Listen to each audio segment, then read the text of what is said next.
Five, four, three, two, one. Take a breath. Let's dive in. When I evaluate my life in its entirety over the past 32 years, and I look at where I am currently, and I can honestly say, I don't need anything. I want things. I want more money. I want more adventures. I want more of life comforts. But I truly don't need anything. When I looked at where I started compared to where I am, it feels like I'm the wealthiest person on earth. You know, I'm an immigrant and I've lived in the United States for 21 years and I've, been a US citizen for 14 years. 14 years of highs and lows, 14 years of goodbyes and hellos. My past keeps me grounded, in the present, while I'm still focused on my future. And due to all that I've experienced, now, for example, I wasn't, always the soft-spoken person that I am today. I was, always, braggadocious, and I just always had this level of confidence about me, and I still have it. It's just more internalized now. I remember my younger days, in which, many people didn't, have electricity when I was growing up, or internet, or, running water. And I look at my current life and I realize that, okay, the things that I saw on TV, I'm living that reality.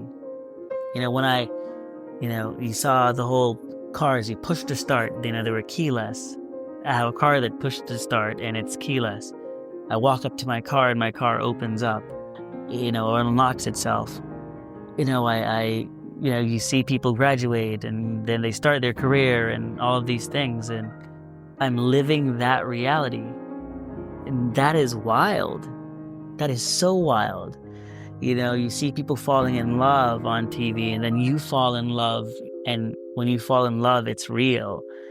And it's not a dream. And you pinch yourself thinking that you're going to wake up and you don't because it's real.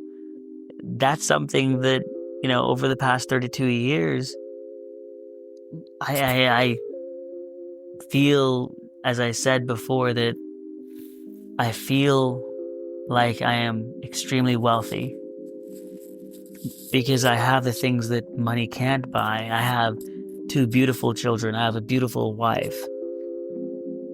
I have amazing friends in my life that are actually good people, and I'm surrounded by just amazingness.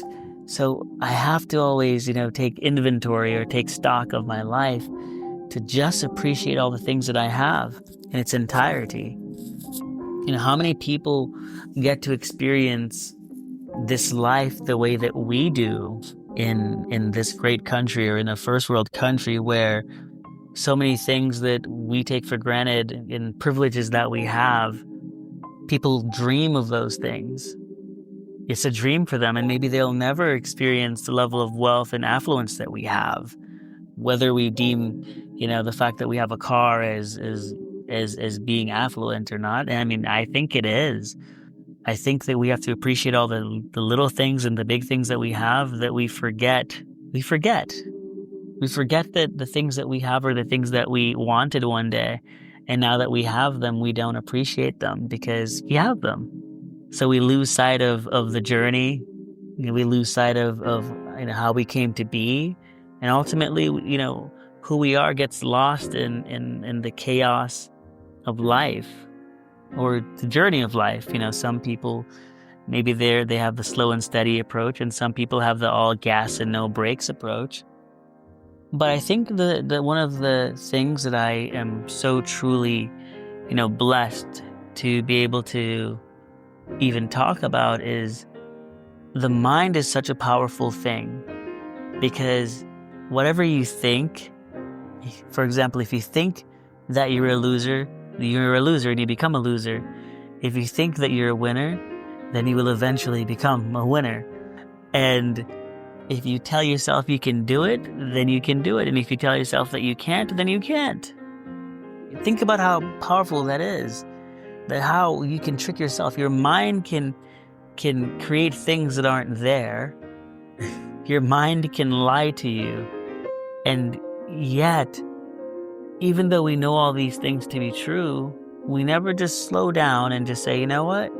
Let me just take a step back and let me change the framework of how I approach the world and how I interact with other people and how I view myself.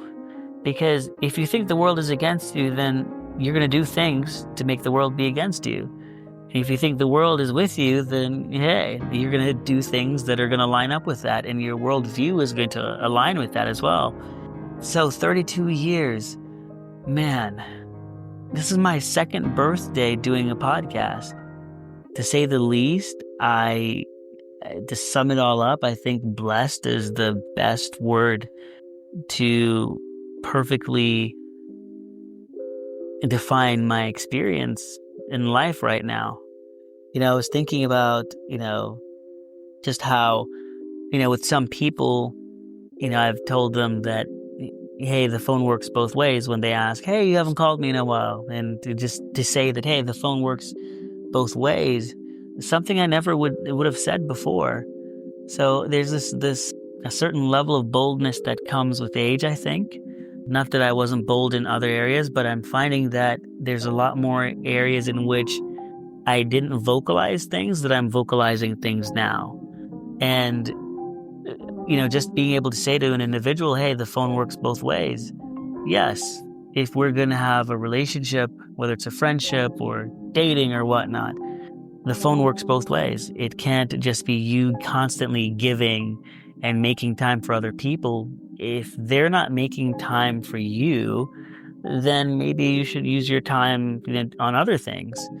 And when I said that to one of my friends recently, that, hey, the phone works both ways, I was happy that I said that, because sometimes people need a reminder that just because you take the initiative to do something, it does not mean that they should not also take the initiative, because in any relationship, you don't want to be stagnant.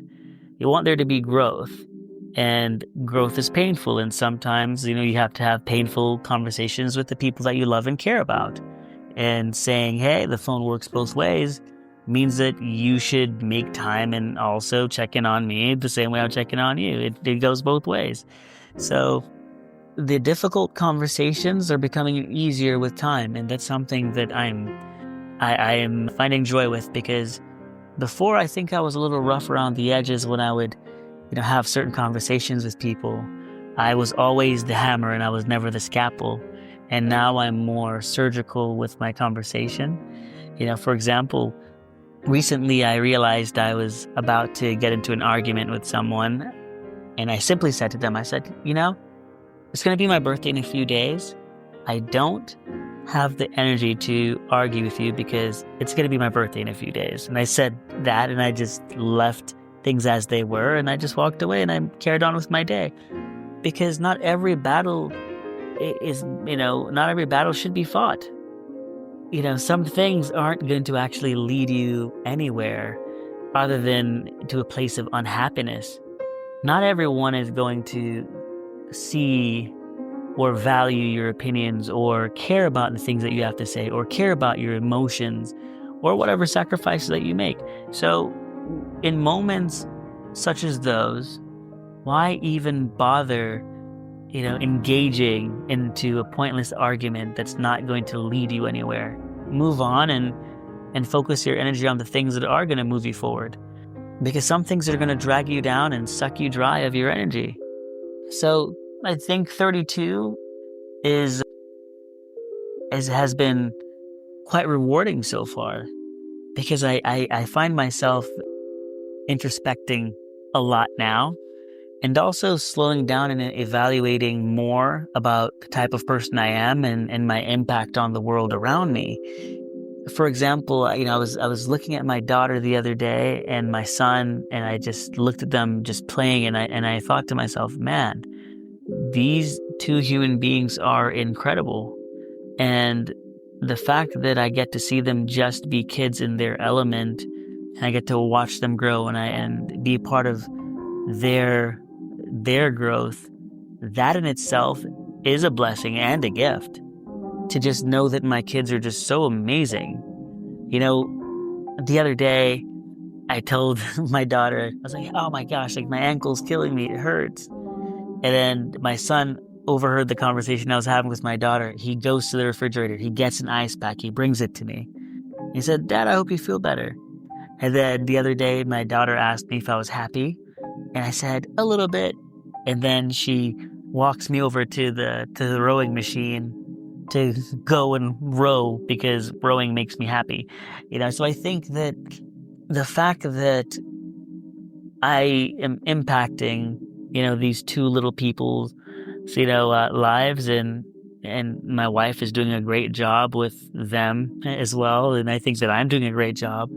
And just to be able to see that and experience it, that's something that money can't buy.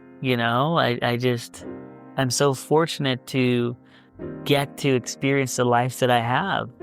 And most people that, say that they want to have, a wife and they want to have kids or whatever the case is. Even when they get those things, they don't get to experience the level of joy that I'm having and the fun that I'm having, right now. And, I've been having fun since they were born, but it's just so uplifting that when I see them, it's like I don't have any problems in the world. It's like the migraine that I had, it disappeared. And I wonder if, other people feel the same thing that I do. And I don't want to do anything to ever disrupt this. So I'm as happy as can be, and happiness is temporary. So I could say that I just feel fulfilled. I think that's a better way of saying it. I am fulfilled. It's good, as I said earlier, to take stock of who you are, where you're at, what your mental state of being is, and how to proceed forward. Something that people should focus on is value of time and value of self. You can put a price on your time, but you can't put a price on yourself, because your life has so much value that you can't actually quantify it with a dollar, a dollar sign. But your time, you can definitely quantify, its worth. And that's something that I've been utilizing when making decisions as to what I'm going to be using my time for, who am I going to spend time with, because that's important. You could be spending your time on things that move you forward, or you could be, spending your time on things that keep you stagnant or hold you back, and